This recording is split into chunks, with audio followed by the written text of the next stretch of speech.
আমার মা বলে, রে সন্তান আমার, যেদিন থেকে তুই ওয়াজ মাহফিলে বিভিন্ন জেলায় জেলায় ঘুরে বেড়াও, আমি ওই দিন থেকে তোর জন্য একটি রাত আমি ঘুমাইতে পারি নাই। বিশেষ করে এই 3টি মাস আমি মার ঘুম হয় না। এরে বান্দা, আজকের মাহফিল থেকে বিদায় নিয়ে যাওয়ার পরে, আখিরি মুনাজাত দেওয়ার পরে কত বান্দা বাড়িতে যায় দেখবা মাটা দুনিয়ায় নাই। মার চেহারা দেখে ঘুমের মধ্যে যাইতে পারবা না। আমিও তো ঘরে যাই, আমিও তো প্রতিদিন বাড়ির মধ্যে যাই। যাওয়ার পরে রাত 3টা 4টা বেজে যায়। আমি আমার মাকে ডাক দিয়া বলি, ও মা, ঘুম থেকে উঠো, তোমার সন্তান জুনায়েদ বাসায় এসেছে। আমি মাকে আর কোনো বার একবার ডাক দেওয়া লাগে না। আমার মা বলে, রে সন্তান এসেছো। একবার ডাক দেওয়ার পরে আমার মা আমার দরওয়াজাটা খুলিয়া আমাকে বুকে নিয়া বলে, যা যা যা ঘুমাইতে যা। আমি মাকে বলি, মা তুমি কি ঘুমাও না? ঘুমাও না।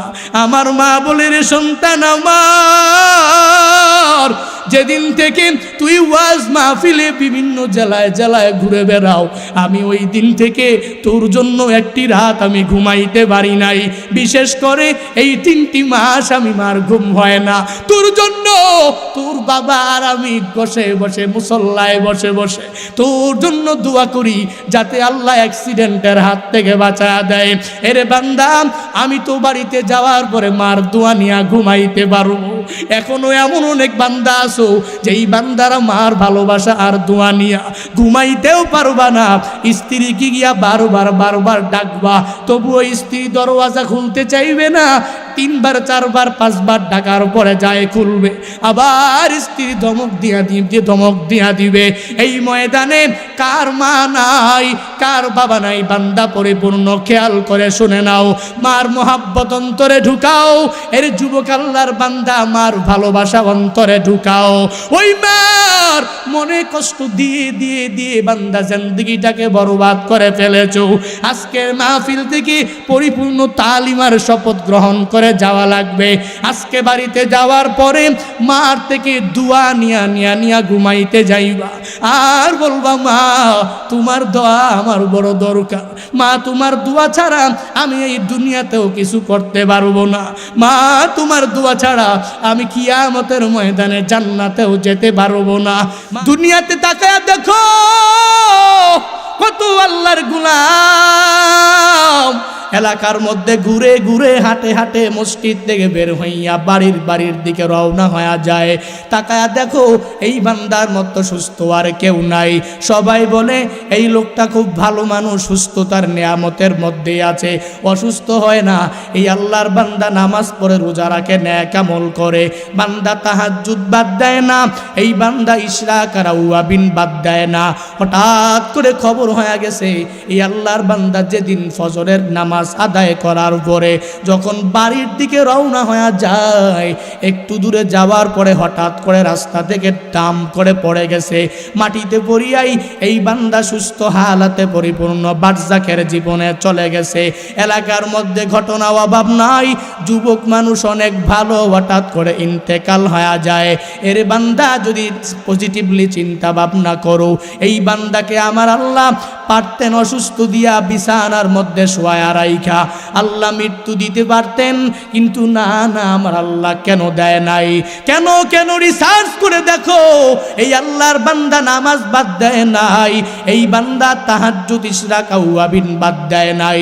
সুস্থতার নিয়ামত পাওয়ার পরে অপচয় খাতে বান্দা এই সুস্থতা ব্যয় করে নাই, বরং এই সুস্থতার নিয়ামত পাওয়ার পর এলাকার মুরব্বী মানুষ নামাজের জন্য যখন যায়, এলাকার মুরব্বী মানুষ হাঁটতে অনেক কষ্ট হয়, এই বান্দা সুস্থতার নিয়ামত দিয়া ওই লোকটাকে মায়া করে হাতে ধরে নিয়া মসজিদ পর্যন্ত পৌঁছায়া দিয়েছে।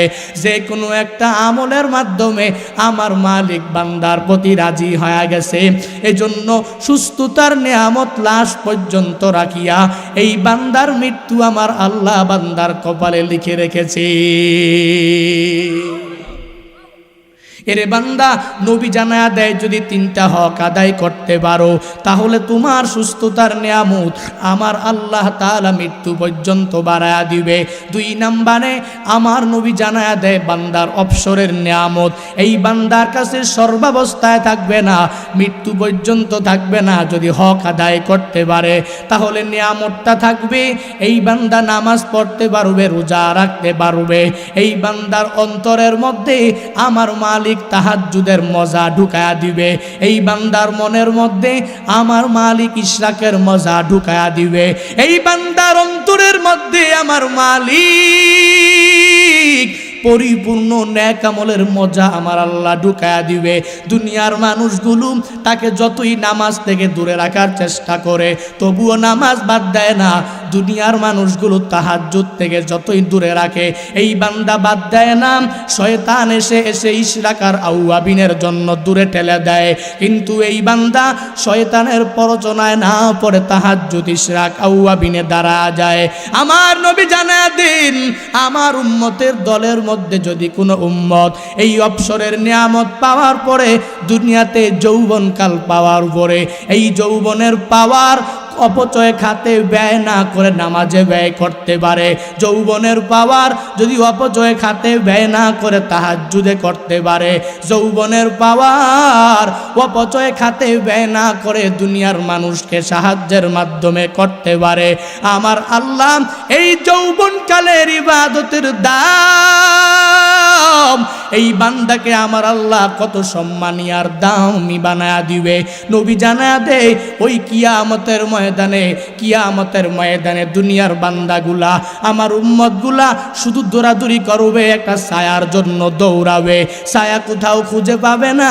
সুয়াত উপরে যখন সূর্যটা এসে যাবে মাথার মগজগুলো বান্দা যখন টকবক করতে থাকবে এই বান্দা শুধু দৌড়াবে, কোথায় গেলে আমি ছায়া পাবো, কোথায় গেলে ছায়া পাবো, আমার ছায়ার বড় দরকার। ওই পরিস্থিতি নবী জানায়া দেয়, বলে ওই ছায়া সে পাবে যেই যৌবনকালের যুবক আল্লাহর বান্দাটা ওয়াশাবুন নাশা ফি ইবাদাতিল্লাহ, বলে ওই যুবকটাই ওই পরিস্থিতিতে ওই আরশে আজিমের নিচে ছায়া পাবে।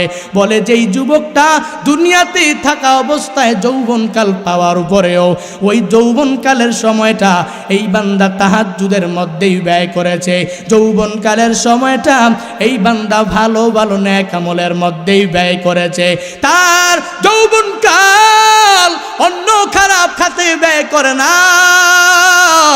আমার নবী জানায়া দেয় এই যৌবনকালের ইবাদত এই বান্দাকে ওই কিয়ামতের ময়দান, ওই ময়দানের মধ্যে আমার রব আমার মালিক এই যুবক আল্লাহর বান্দাকে আরশে আজিমের ছায়ার নিচে ছায়া দিয়া দিবে। সুতরাং বান্দা ইমাম সাহেব যুবককে দেখা বলে তোমাকে ফজরেও দেখা যায় না, তোমাকে জোহরেও দেখা যায় না, তোমাকে আসরেও দেখা যায় না, মাগরিবে এশায় কোনোটাও দেখা যায় না। কই তুমি আজকে থেকে নামাজ ধরবা, আজকে থেকে আমার পিছনে নামাজ পড়বা। ওই যুবক বলেন হুজুর আমার শরীরের মধ্যে পাওয়ারের কোনো কমতি নাই, আমি এখনো বিবাহ করি নাই, বিবাহের পরে আমার সন্তান দুনিয়ায় আসবে, আমি দাড়িগুলো লম্বা করব, আমার দাড়িগুলো সাদা হয়ে যাবে, আমি আমার সন্তানগুলা বিবাহ করাবো, আমার মেয়েগুলোকে বিবাহ দেওয়ার পরে আমি তারপরে অনেক ভালো হয়ে যাব, তারপরে আমি নামাজ ধরবো, তারপরে আমি রোজা ধরবো, নেক আমল ধরবো।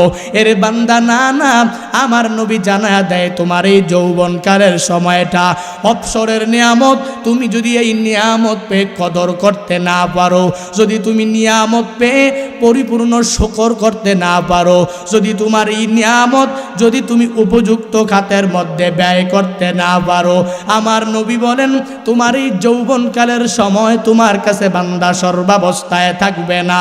তোমার এই যৌবনকাল এমন এক সময় চলে আসবে বান্দা তোমার পবিত্রতার গ্যারান্টি তুমি দিতে পারবা না। ওযু আছে না নাই, গোসল আজকে করেছো কি করেছো না, তোমার ওই টেনশন আর চিন্তা নিয়ে ঘুরতে ঘুরতে নামাজের সময়টা চলে যাবে, পবিত্রতার গ্যারান্টি নাই। কিন্তু বান্দা যৌবনকালে পরিপূর্ণ পবিত্রতার গ্যারান্টি আছে। আমার নবী জানায়া দেয়, আমার উম্মত যদি অবসরের নিয়ামত পাওয়ার পরে যদি পরিপূর্ণভাবে এই নিয়ামত ভালো কাজে ব্যয় করতে পারে, যদি ওই যুবকটা নেক আমল করে করে সুন্দরভাবে চলতে পারে, তার এই নেক আমল ওই কিয়ামতের ময়দানে তাকে তো আরশে আজিমের নিচে 1 নম্বরের ছায়া দিয়া দিবে।